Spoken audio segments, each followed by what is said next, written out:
Hello, this is On Imagination with the Healing Garden. Welcome to Shifting Perspectives. If you are new to my channel, I am a philosopher, psychologist, sociologist with 30 years. So I have been on this mad vendetta against, ignorance, I guess. But it's really looking for why we gravitate towards stories so much. And it's been, I started exploring why we have such a pull towards story since 2015. That's when I first started it. And I had a massive moment last night during the meeting where it all came together. It was extraordinary. Do you need help? She got it. He got it. And I'm decompressing. I'm taking all the knowledge that I just picked up yesterday and I'm just fitting it all in. And I'm just going through all the checks and balances, and I said that we are story beings, and it's extraordinary how every time I pick up more about story, it just re-solidifies that. Whenever you do marketing, I have seen business people who don't have a clue about psychology try and break down the psychology of marketing. And there's some trends. The first one is you got to tell a story. You got to get them emotionally invested. That's a big one with marketing. And that's pretty much the two things that I hear over and over again. You got to tell story and you got to get them emotionally invested. But they're missing the point. And I watched it happen last night. I watched this happen for 5 years when I ran my business, and I couldn't quite put my finger on it. And last night, I put my finger on it. What you are doing is building a dream together. That's what you're doing. You are building a dream, and you are inventing a shared perspective with your consumer. That's what you're doing. Building a dream and building a shared perspective. And that produces excitement. I never look at the emotion excitement, ever. It never occurred to me. And it's one I feel it often, but sharing it with other people, I gave up on that a long time ago because it was very normal for me to get excited and other people just not. So I just got it. People just don't feel excited. But when I look at all the marketing now, understanding these 2 points, building a dream and shared perspective, you want something. And the person you're talking to wants something. Now, this is where marketing gets messed up. And this is where lying and dirty sales comes in. You want money, but that's not what they're there for. They're there for wanting something different. Now, this is where dirty sales will say, scare them, use FOMO, I know all the psychological damage that you're doing to a person when you do that. So I don't touch that kind of stuff, which has been my problem is I can't use marketing tactics because I know psychologically the results of what they're doing. So what can I do now to market? If you don't market, you're not propelling your business forward. But the only option they gave me was do this disgusting, dirty thing that's going to literally mentally damage people or nurture the mental damage that's already there. So I'm going, well, that's not ethical, but here's what it is. The person who's doing the selling wants money, and that's their dream. But the person who's wanting to get better has another dream. They want X. They want, and this is where it gets a divide, is you can say, I don't want to be poor anymore, but let me do something different. Let me say, I don't want to be sad anymore.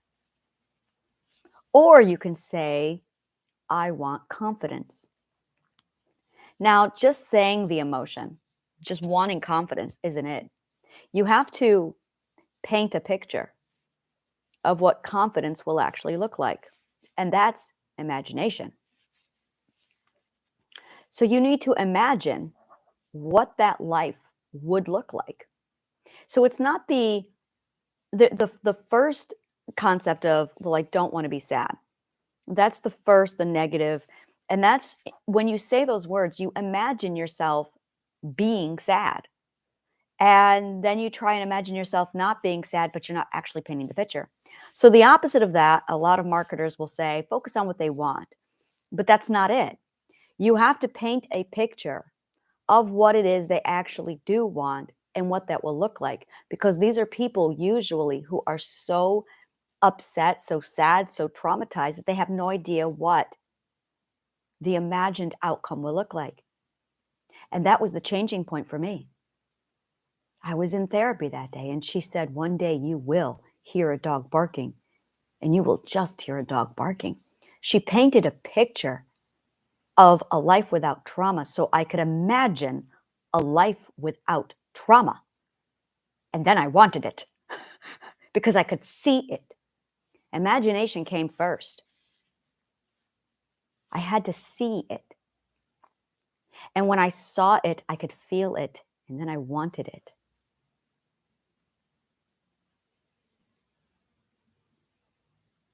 So when you're building marketing, what you're really doing is painting a picture, an image. You're giving them a psychological idea, a picture in their head. And then you're sitting there while they're imagining that, here's how to do it. And that's the problem. A lot of people don't know how to do it. So it's paint the picture, give them the image, and then give them the solution. Now that I've heard, but their tactics for getting them to that point have missed. What you're doing is you are building a dream with someone and you are giving them the shared perspective. But if you're there for money, it's not going to work because you have to share the perspective with them. You have to share the dream. You have to want them to be having that imagined confidence with you. You have to imagine you at the end being victorious and being successful with them. You have to be part of the journey. Now, if you're doing dirty sales, you're not doing that. You're there for the money. You're lying to them, and you can feel that.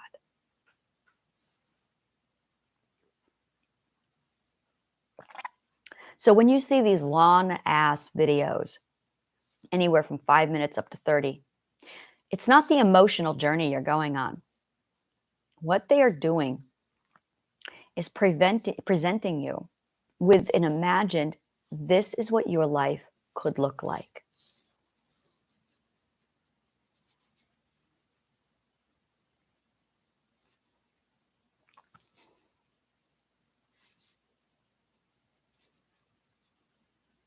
It's very much under the word, imagine it.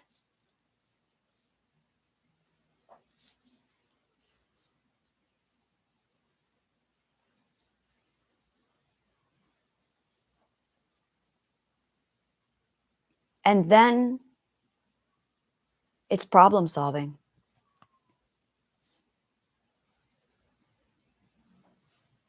This is what your life is now. This is what your life is going to be later. And this is how we problem solve and get it done. But it's building the dream in the shared perspective. And you're doing it through the story. Oh, there's the story. There's the story. A story is a desire plus obstacle equals conflict. But that's wrong. That is so wrong. I'm a writer. This was the very first formula that I found. I actually got this from Pixar. And this is the formula from Pixar. You want something, there's an obstacle, it creates conflict. But that's only half of the story. If we took that formula to Tolkien, Frodo would be standing there with a ring, still in the Shire. You have to problem solve it. Want, obstacle, conflict.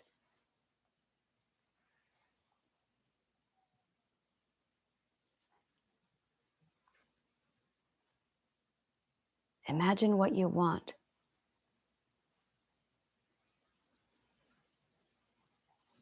Problem solve it. We're missing the problem solve.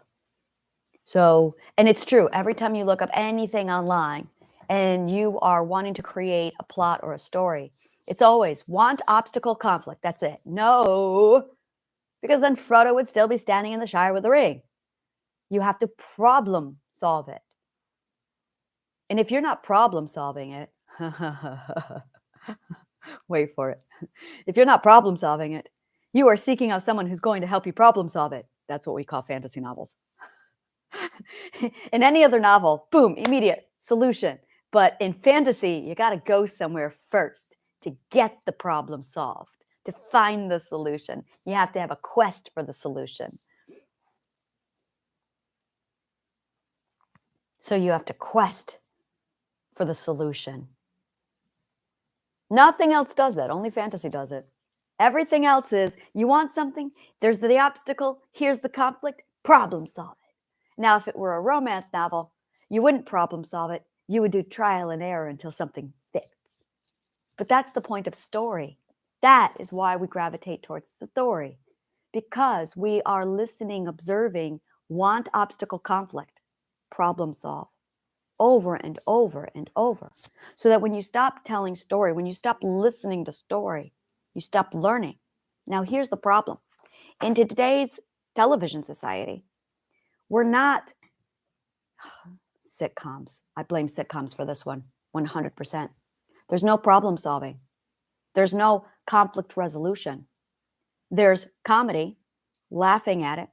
There's a lot of mean comebacks, but there's no problems being resolved. I'm thinking about Rick and Morty right now. I am really thinking hard about Rick and Morty. I have watched every one of those episodes so many times. And wow, now that I'm breaking it down, I can see it. The problem is you don't want to, oh, I get it now. You don't want to resolve the conflict because then there would be no show. So the problem is Beth doesn't trust her father. Beth has a really, really shitty relationship with Jerry. That marriage is one of the worst abominations I have ever seen. And Jerry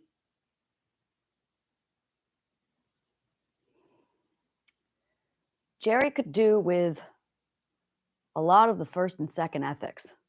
Like Jerry needs a solid dose of the first and second ethics.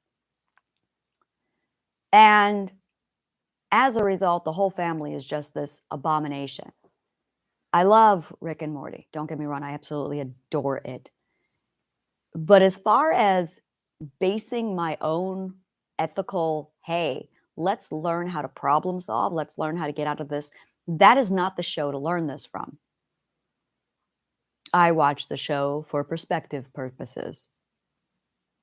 We used to do this with shows like Full House back in the 80s. Oh my God, it was so cheesy. Where there would be a conflict, and then at the end of the episode, there would be a moment where we sit back and we problem solve. What should you have done? I remember watching it on Full House all the time, where he would sit down with one of the girls. Maybe I should have, maybe. And that was the whole point. That was actually the full story. That was it. It was the want, obstacle, conflict, problem solve. And after the 80s, they stopped doing that. It was pretty hokey. It was pretty cheesy. It was really tasteless how they did it. It was very not classy, not elegant, not eloquent. So they just cut it. I don't think I ever walked away from Full House going, no, I did. I was a child. I did. I remember watching those shows. There were moments where I went, oh, that's the solution. It got preachy.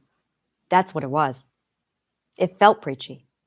People said that so much. It was very preachy. You know why it was preachy? We told, we didn't show. Showing is story. Telling is preaching. That's something you learn when you are writing a book.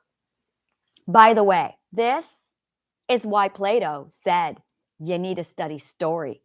This is it. Because story is how we learn. And if you are going into a university and you don't know how to learn, you're going to absorb a fraction of the information. It's one of my favorite things about the science of learning. And that's really it. It's the science of learning. There are three, at least that I can see, there's three types of learning. There's your basic learning, and then there's your higher learning, and then there is your super learning. And super learning is when you get hands on the God code. That's when the God code unlocks your brain and you're like, it's crazy. Higher learning is logical deduction. That is when you are doing that's philosophy. That's basically what you pick up in philosophy right away. It's when you logicize through everything. Basic learning is what we call studying, which is what the rest of the world does, which is the problem. And I was talking about this yesterday where there's studying and then there's logicizing, two completely different things. And studying is parroting. It's just repetition and mimicry, which is what we see 100% of in literally university colleges around the world. No one does anything but this. This is all learning. The logicizing is what Plato taught. That's what the university taught. That's what philosophers do, which is why a philosopher can out-argue, out-study, out-logicize, out-science a scientist, is because they're using logic. So once you understand how to logicize instead of study, completely different animal altogether. And then once you get to a point with your logicizing, that's when your brain, we say it's the God code. What it's really doing is it's just the ability to take that part of your brain and turn it on. It's just a switch. That's all it is. It's a switch that you just flip in your brain. That's all it is. And it keeps coming back to story. So when you have these, when you're telling people, it does get preachy. Something I am very guilty of in my podcast, but my podcast is actually more for me, taking documents on and documenting my journey and me making notes so that I can go back later and be like, okay, this is when I did this is branched off of this. So this is totally for me. If you're entertained by it, great, great. If you can learn from it, fantastic. But really, this is for me. So yeah, it's for me. So when you get into the telling, you're preaching. And when you get into the showing, now you're getting into story. And we have the want, the obstacle, the conflict. And then you want the solution, the problem solving. And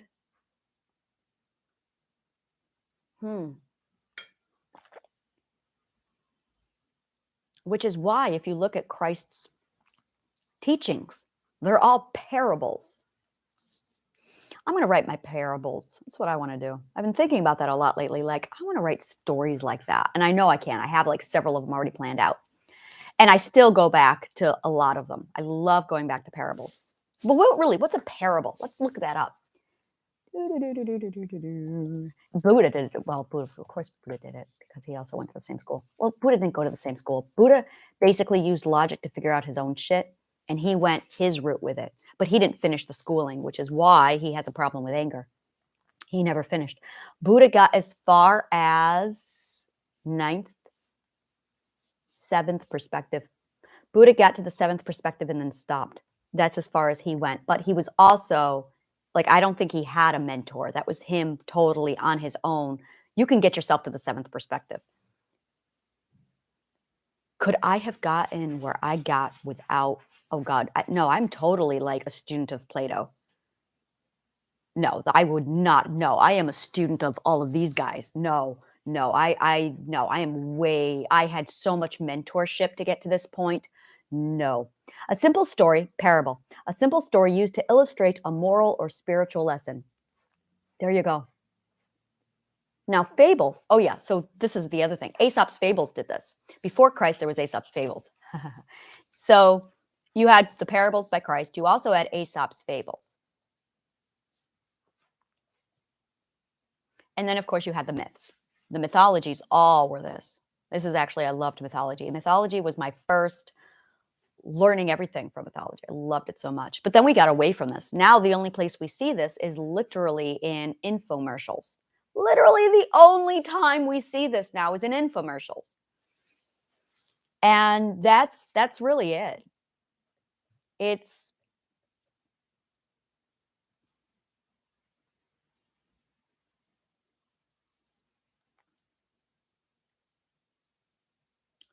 yeah, based on everything I've researched with Buddha, he did not have a mentor. He just used logic. And it looks like he got as far as the seventh perspective. And then he stopped his studies there. I don't think he stopped his studies. I think he just passed away. And which is why, like, Buddhism reeks of up to the seventh perspective. He never got through the eighth perspective. He never learned the ninth perspective. He definitely did not learn the 10th and 11th and 12th perspective, because the 10th perspective is all about embracing and allowing and bringing in all of your emotions. But Christ had mentors, he had teachers. And I can definitely see where Christ went all the way to the 12th perspective. I could, and it's funny because do you remember back when I was in the ninth perspective? I was like, oh, Christ was definitely ninth perspective. Like, and it was this. It was Christ has been here, because you get the knowledge at the 10th perspective. And this is the knowledge path. When you're learning anything, you get to a certain point, and suddenly you can look through history and you can see where everybody else has learned it too. And suddenly you can see, oh, I see where Tesla's been here. I can see where Einstein's been here. And then you learn more. Oh, I can see where Shakespeare's been here. I can see where Da Vinci's been here. And so every time you learn and expand, you can see where other masters have left their footprints, or you can see where they borrowed from a concept of where you are now and have applied it to what they're using. So it's like this massive, like, I'm walking in the steps, in the footsteps of Tesla and Einstein. I'm walking in the footsteps of Christ, and I'm walking in the footsteps, well, of Buddha. But like I said, I haven't seen Buddha since the seventh perspective. After the seventh perspective, that's when I stopped with Buddhism and went, okay, I'm not seeing anything new here. And I was still advancing, and I'm looking at them going, they didn't go past this. This is where Buddhism stops. So that's when I went, okay, I'm done with the way of the Buddha. I've exhausted it. So let's keep going. And it was interesting. They do. It's extraordinary to see when you look at where the seventh perspective is and you look at Buddhism, it's identical, and then just done. Nothing beyond that. What comes after that is significant communication. You go from, oh, I see it. I'm enlightened. I'm awakened. I get it now. And I could definitely feel is this it, or is it the beginning? And then you swing the opposite way with significant appreciation for communication, and you can't shut up. You just can't shut up. And then you swing back to this beautiful spot right here in the ninth perspective where you integrate silence with communication.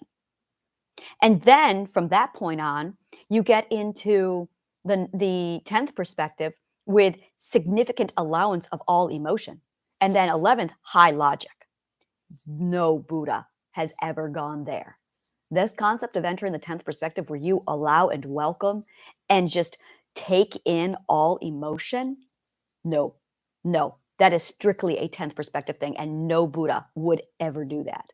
That's like the opposite of their teachings, which is why I have a problem with Buddhism, is because, well, that's why it was insufficient for me, is because I'm going, okay, this is all about suppressing your emotions, not needing them, thinking that you're superior. They never internalized the 10th, 11th, and 12th perspective.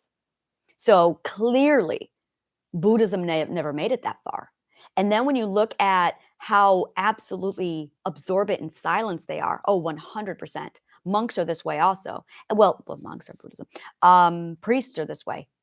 where when you encompass this whole concept of absolute silence and not speaking, that's the seventh perspective. And my God, you feel it. When I got into the seventh perspective, it was this feeling of just, oh, it's just me and the universe. It's just you and me, isn't it? Just you and me. And you just stick with that. It's like this, that's it. It's just you and the universe. And there is that time period where you think, is this it for the rest of my life then? It's just me and the universe in silence? Is this the end? And I thought it was the end because of Buddhism. But then I felt it shift again, and I went on to the eighth perspective. Now, at this point, I also had Dr. Graves' work, and Dr. Graves on his chart shows 8 plus. So back in the 70s, Dr. Graves knew up to the eighth perspective. He knew there were 8 perspectives, and he could see from the eighth perspective that there could possibly be more. So he had 8 plus. So that's where his work ends. And going through them is like, and he expresses that no one, the reason why the work research stopped there is because he died. He passed away and he never continued his work. So